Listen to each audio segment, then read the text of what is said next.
Hi guys, welcome to Brain Grain दुनिया। दोस्तों, imagine करो आप कहीं जा रहे हैं और अचानक कहीं से आपके सामने से एक रोल्स रॉयस गुजरती है। तो उस कार को देखकर आप यही सोचेंगे कि यार ये आदमी कितना लकी है जो वो इतनी एक्सपेंसिव कार चला रहा है, क्योंकि ज्यादातर लोगों को यही पता है कि अमीर बनना लक की बात होती है। यही वजह है कि गरीब और मिडिल क्लास लोग अमीरों का मजाक उड़ाते हैं, लेकिन खुद कभी अमीर नहीं बन पाते हैं। ज्यादातर लोग जो अमीर बनने की चाहत रखते हैं और अमीर नहीं बन पाते, वो हमेशा अपने किस्मत को कोसते हैं, क्योंकि उन्हें लगता है कि वो उतने लकी नहीं हैं। पर नवल रविकांत का कहना है ऐसा नहीं है। लोग अपने लक की वजह से नहीं बल्कि अपने स्किल्स की वजह से अमीर बनते हैं। जो इंसान पैसे कमाने के स्किल को समझ लेता है वो टाइम के साथ अल्टीमेटली अमीर बन जाता है। अगर आपने नवल रविकांत का नाम नहीं सुना तो मैं बता दूं, नवल अमेरिकन एंटरप्रेन्योर और इन्वेस्टर हैं जो अपने मनी मैनेजमेंट और इन्वेस्टिंग स्किल्स के लिए दुनिया भर में फेमस है। ट्विटर पर इनके पोस्ट को बहुत पसंद किया जाता है। कई लोग तो इनके पोस्ट को बिजनेस एडवाइस की तरह लेते हैं। टेक्नोलॉजी और स्टार्टअप पर बुक्स लिख चुके मशहूर ऑथर एरिक जॉर्गेनसन ने नवल रविकांत के ट्वीट, पोस्ट, सेमिनार्स और कोट्स को कलेक्ट करके एक बुक लिखी, जिसका नाम उन्होंने the almanack of Naval Ravikant, a guide to wealth and happiness रखा है। आपको यकीन नहीं होगा, पर इस बुक को पढ़ने के बाद कई लोगों की लाइफ बदल गई। वो लोग जो एक टाइम पर पैसों को लेकर स्ट्रगल कर रहे थे, उन्होंने बुक को पढ़ने के बाद अपनी वेल्थ क्रिएट कर ली। ऐसे में अगर आप भी अमीर बनने का सपना देखते हैं तो ये वीडियो आपके लिए है। इस 10 से 11 मिनट के वीडियो में मैंने आपको नवल रविकांत के लाइफ चेंजिंग बुक से अमीर और सक्सेसफुल बनने का ऐसा तरीका बताया है जिसे जानने के बाद आप पैसे के पीछे नहीं भागेंगे बल्कि अपनी वेल्थ क्रिएट करने पर फोकस करेंगे, जो आपको आगे फाइनेंशियल फ्रीडम की तरफ ले जाएगी। लेकिन इन तरीकों के बारे में बात करने से पहले चलिए नवल रविकांत के बारे में थोड़ा सा जान लेते हैं। नवल रविकांत का बर्थ 1974 में दिल्ली में हुआ था। नवल जब 4 साल के थे तब उनके फादर ने उनकी फैमिली को छोड़ दिया। नवल की माँ अकेले नवल और उसके छोटे भाई कमल को संभाल रही थी। नवल जब 9 साल के हुए तब उनकी मॉम ने डिसाइड किया कि वो दिल्ली से न्यूयॉर्क शिफ्ट हो जाएंगी। 1983 में नवल की मॉम अपने बच्चों के साथ न्यूयॉर्क चली गई। नवल की फैमिली न्यूयॉर्क के क्वींस में रहती थी। नवल की मॉम अपने बच्चों के फ्यूचर के लिए न्यूयॉर्क आ तो गई थी, लेकिन शुरुआत में उन्हें कई तरह की प्रॉब्लम्स फेस करनी पड़ी। न्यूयॉर्क में जिस जगह उनकी फैमिली रहती थी वहाँ क्राइम्स बहुत ज्यादा होते थे, लेकिन नवल की मॉम अपने बच्चों को उन चीजों से दूर रखती थी और उन्हें अपने पढ़ाई पर फोकस करने के लिए कहती थी। शुरुआत से ही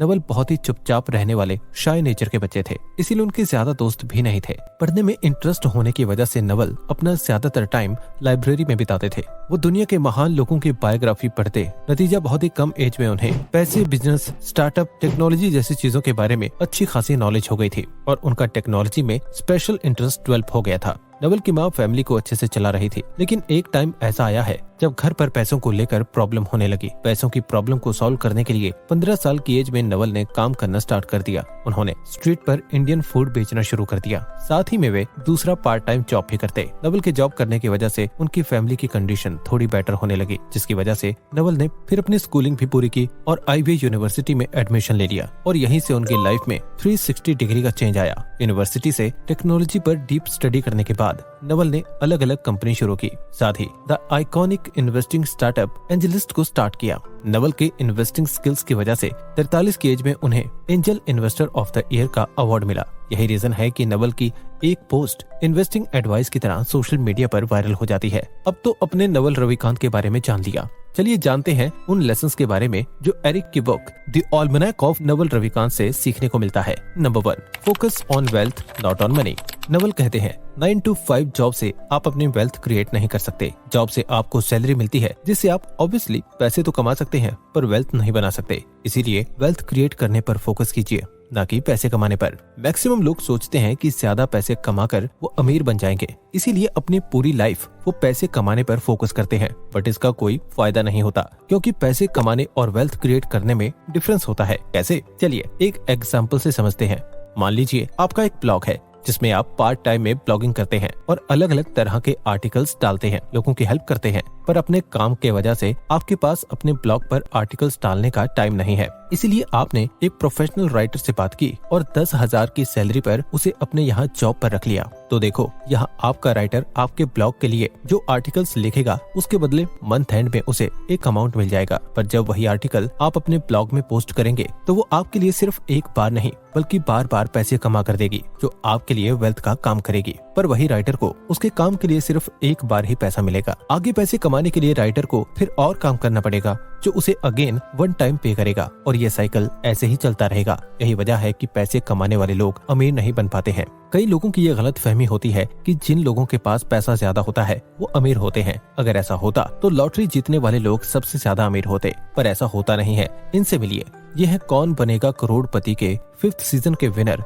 सुशील कुमार। उन्होंने शो में 5 करोड़ का कैश प्राइज जीता था। इतने पैसे जीतकर सुशील रातों रात अमीर हो गए थे, लेकिन फिर उन्हें शराब की लत लग गई और वो बैंकक्रप्ट हो गए। सिर्फ सुशील ही नहीं, दुनिया के जितने भी लोग इस तरह से लॉटरी जीतते हैं उनकी हालत 2 साल, 3 साल या फिर 5 साल तक सुशील जैसी ही होती है।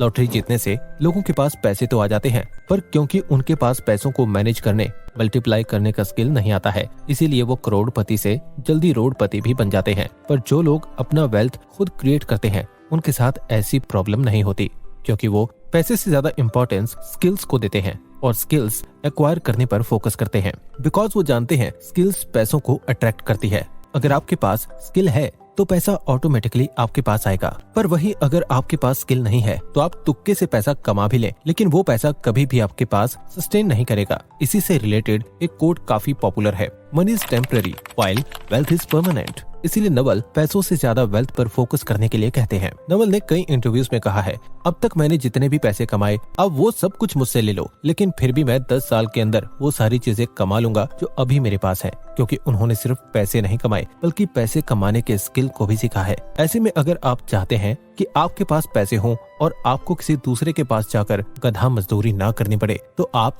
वेल्थ क्रिएट कीजिए, क्योंकि जब आपके पास आपकी वेल्थ होगी तो आपको पैसों के लिए काम नहीं करना पड़ेगा, बल्कि आपका पैसा आपके लिए काम करेगा। वेल्थ क्रिएट करना पैसे कमाने से भी ज्यादा मुश्किल है, क्योंकि पैसे कमाने के लिए आप किसी जॉब पर लग जाते हैं और हर दिन एक पर्टिकुलर काम को ही करते रहते हैं, जिसमें आपको ज्यादा माइंड भी नहीं लगाना पड़ता है। पर वहीं वेल्थ बनाने के लिए आपको सबसे पहले खुद पर काम करना पड़ता है और अपने स्किल्स और नॉलेज को बढ़ाना होता है, क्योंकि दुनिया बहुत कॉम्पिटिटिव है। ऐसे में अगर आप खुद टाइम के साथ इम्प्रूव नहीं करते तो कोई भी इजीली आपको रिप्लेस कर सकता है। इसीलिए किसी भी फील्ड में स्किल्स के साथ अगर आपके पास उस फील्ड की डीप नॉलेज है तो कोई भी आपको रिप्लेस नहीं कर पाएगा।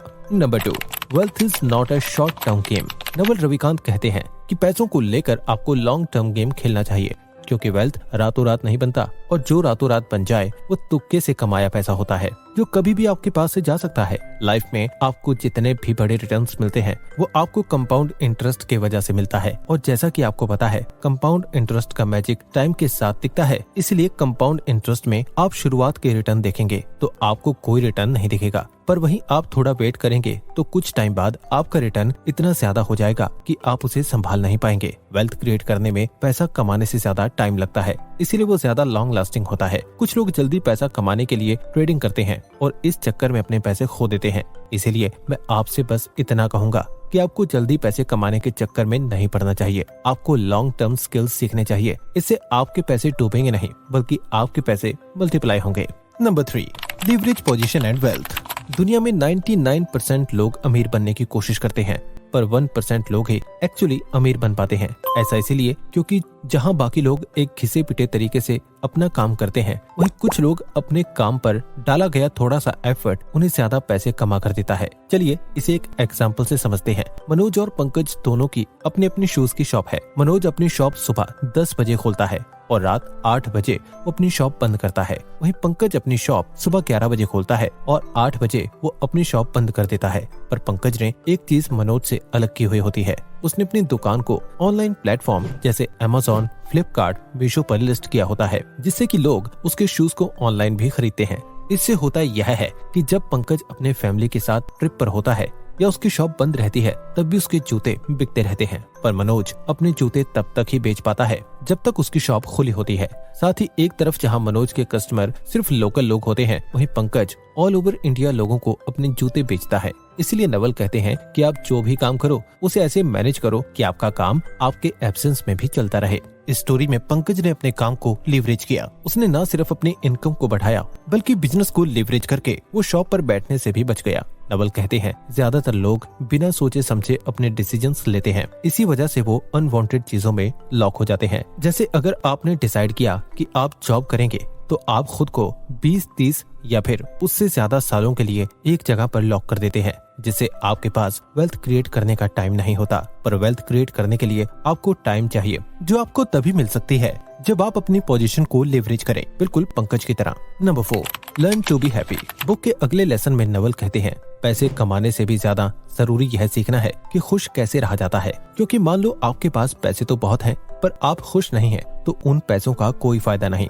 आपने देखा होगा कुछ लोग पैसा ना होने के बाद भी खुशी से अपनी लाइफ जीते हैं। वहीं कुछ लोग ऐसे होते हैं जिनका बैंक बैलेंस तो करोड़ों में होता है, लेकिन चेहरे पर एक स्माइल नहीं होती। अगर आप अपने आसपास नजर घुमा कर देखेंगे तो आपको कई लोग ऐसे मिल जाएंगे। इन लोगों के साथ ऐसा इसलिए होता है क्योंकि ये लोग प्रॉब्लम से डरते हैं। अगर इनके लाइफ में कोई प्रॉब्लम आ जाए तो उससे घबरा जाते हैं और यही सोचने लगते हैं कि ऐसा मेरे साथ क्यों हुआ। ये लोग कभी भी अपने प्रॉब्लम का सोल्यूशन नहीं ढूंढते, इसीलिए यह लोग हमेशा दुखी रहते हैं। पर देखो दोस्त, दुनिया में कोई भी ऐसा नहीं है जिसके लाइफ में प्रॉब्लम ना हो। कम या ज्यादा प्रॉब्लम हर किसी के लाइफ में होती है। इसीलिए जब भी प्रॉब्लम आए तो ये सोचने की जगह कि मेरे साथ ऐसा क्यों हुआ, आपको उस प्रॉब्लम से डील करके आगे बढ़ना चाहिए। जब आप अपने प्रॉब्लम को फेस करते हैं तभी आप असल मायने में ग्रो करते हैं। चांदी का चम्मच लेकर कोई पैदा नहीं हुआ, तो क्या होना चाहिए ये सोचने की जगह क्या हो सकता है, इस पर फोकस कीजिए। और आप सभी के पास आज जो भी रिसोर्सेस हैं उसी के साथ अपना काम शुरू कर दीजिए, क्योंकि रिजल्ट इतना इम्पोर्टेंट नहीं होता,